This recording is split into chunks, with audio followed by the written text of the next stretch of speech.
La intervención de la señora Claudia Sarmiento, experta en derechos humanos y género, conforme se ha anunciado, es la número 14 en lo que va de esta comisión general. Escuchamos.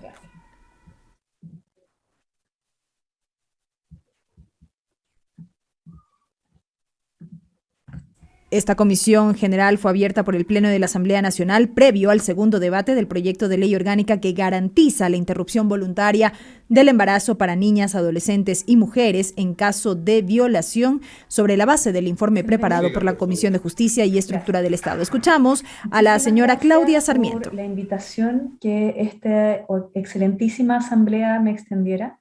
Mi nombre es Claudia Sarmiento, soy abogada y en esa condición participé en el proceso que culminó con la despenalización en 3 causales en la República de Chile. Y en ese contexto es que me permito compartir parte de la experiencia que hubo en Chile y del devenir que ha sido el que hemos tenido los últimos años, de los últimos 4 años, en términos de cuál ha sido la implementación del proceso en Chile. Y en este sentido voy a estructurar mi presentación en 2 líneas. La primera tiene que ver con algunas consideraciones previas que estuvieron presentes al momento en el que se trabajó primero en el proyecto de ley, luego en la tramitación legislativa y posteriormente en la implementación.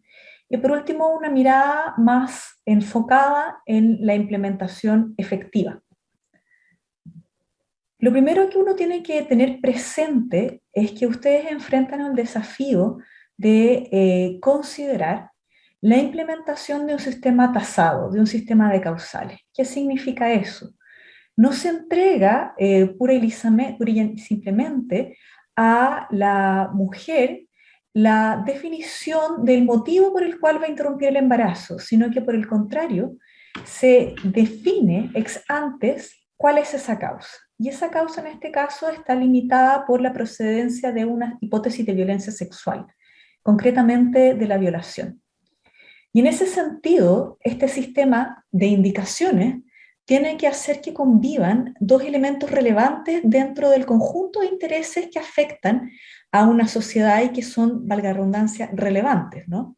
Uno tiene que ver con garantizar los derechos de las mujeres, es decir, permitirles que esa definición sobre cómo van a vivir un embarazo producto de una situación tan dramática sea resguardada plenamente. Si ella quiere mantener el embarazo o continuar el embarazo, o terminar el embarazo, bien digo, y que aquello conviva con el mandato o con el interés igualmente relevante de la sociedad de que se resguarde la vida del nonato, del que está por nacer. En la ponderación de ambos factores, en poder encontrar un punto de equilibrio, es donde vamos a poder ver que existe una solución normativa correcta. Ahora, en el caso chileno, lo que se presentó fue un análisis bastante contextualizado de cuál es la realidad de la violencia sexual. Y me voy a permitir tomarme un par de minutos para presentarles estas disquisiciones, más allá de que desconozco si las cifras y el diagnóstico son coincidentes o no con la realidad ecuatoriana. Y acá puedo anticiparles que en Chile, al inicio de la tramitación legislativa, existían varios estereotipos y caricaturas sobre la violencia sexual. En la mente de buena parte de los legisladores existía la proyección de que la violencia sexual, y en particular la violación, era aquella que sufrían las mujeres que habían salido tarde de noche y que un asaltante desconocido ejercía sobre ella. Y también existía una concepción sobre una mujer autónoma, capaz de ir inmediatamente a pedir anticoncepción de emergencia, que iba a conducirse de forma inmediata también a hacer una denuncia. Y lo cierto es que cuando revisamos las cifras sobre violencia sexual, constatamos que eso dista de ser la realidad de la violencia, al menos en mi país. Y que además la forma de develación de la violencia y el momento tampoco era la que se imaginaba este ideario con el que partimos, que además también en muchísimas ocasiones asumía que esta iba a ser una instancia para manipular el sistema y para que las mujeres mintieran para acceder a la interrupción del embarazo. Con esa perspectiva en mente, estas son algunas cifras que les ofrezco, que son cifras de la Policía de Investigaciones de mi país son las más actualizadas que estaban disponibles. No son las cifras de condena, no son las cifras del sistema judicial. Pero lo que podemos constatar es que buena parte de las víctimas de violencia sexual son principalmente niños y niñas. Y dentro de ese universo de personas, la mayoría son niñas. Si ustedes quieren ubicar a esas niñas en tramo etario, hay un porcentaje muy significativo menor de 14 años y otro porcentaje que se encuentra entre los 14 y los 17 años. ¿Por qué es esto relevante? Esto es relevante por un antecedente adicional.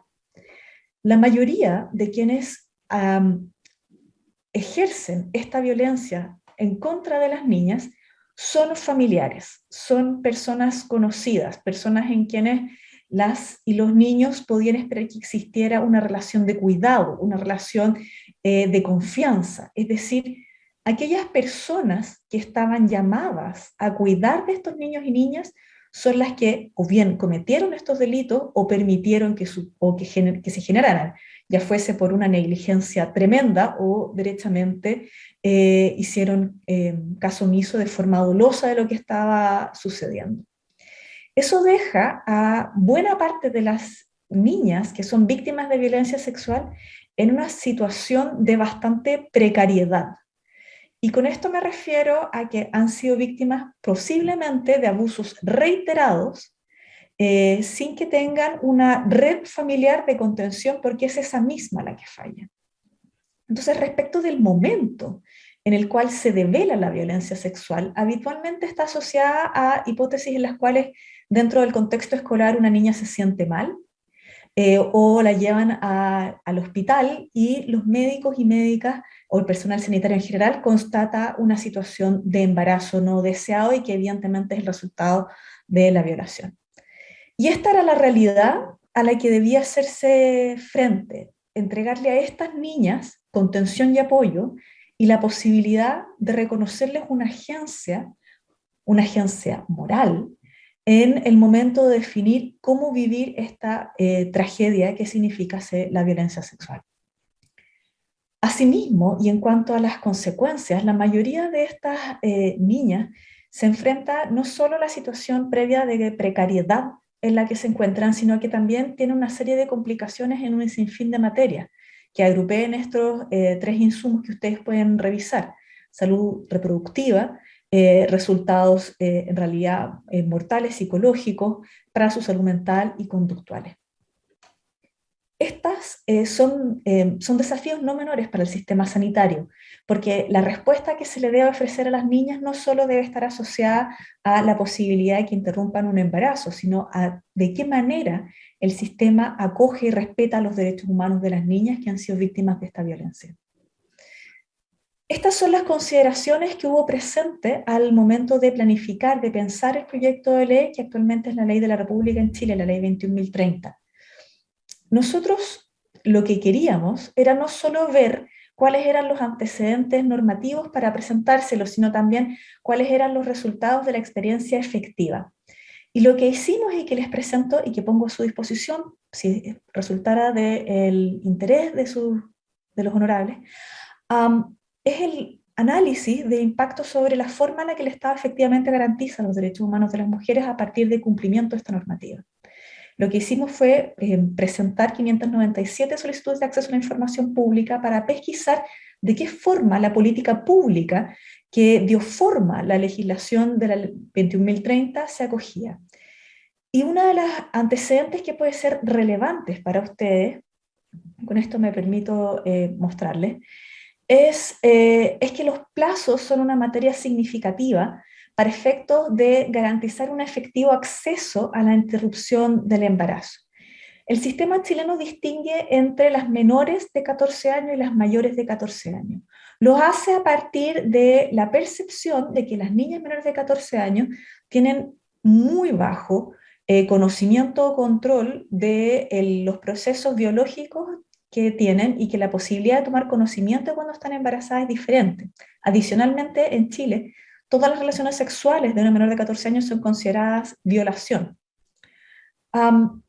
La pregunta que nosotros le formulamos a los servicios de salud era cómo llegaban esas niñas. en qué edad gestacional llevaban esas niñas.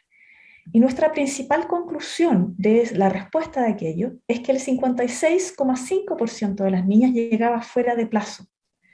Es decir, 14 semanas para las niñas menores de 14 años o 12 semanas para las niñas mayores de 14 años era insuficiente para efectos de garantizarle un acceso efectivo a la posibilidad de decidir si querían continuar o no un embarazo en caso de que hubieran sido víctimas de violación. Eso nos invita a pensar que al menos la legislación chilena en este punto ha resultado ser ineficiente para el objetivo inicialmente planteado. Esto es, que las mujeres pudieran efectivamente, y en particular las niñas en el caso de la tercera causal, ejercer la opción de definir si querían continuar o no su embarazo. Y también es complejo porque en caso de que las niñas estén fuera, no es tan claro de qué forma el sistema las apoya o no a partir de un sistema de acompañamiento que se generó, que contempla una serie de prestaciones psicosociales para, valga la redundancia, no dejar solas a las niñas. La tabla que ustedes pueden ver a continuación está organizada por las 15 regiones del país y en ella da cuenta del promedio de la edad gestacional que se genera por causal. Si ustedes pueden ver, la edad gestacional más avanzada en el caso de la segunda causal en Chile, que es inviabilidad fetal extrauterina, es decir, embarazos que no van a prosperar por factores endogámicos de los niños, endógenos, perdón, tiene un máximo de 20 semanas, con un piso mínimo de 8 semanas, que ha sido momentos en los cuales la tercera causal se ha podido pesquisar. Por tanto, el grueso de los casos va a estar entre la semana 15 y la semana 20. Y pareciera ser que al menos ese es un plazo donde el grueso de las prestaciones en el resto de las causales tiene algún sentido y se ofrece de forma más o menos efectiva, al menos en Chile. Yo no puedo sino agradecerles el espacio y espero que estas reflexiones sean útiles para ustedes en una materia que, por supuesto, es de primerísima importancia. Muchísimas gracias. Agradecemos la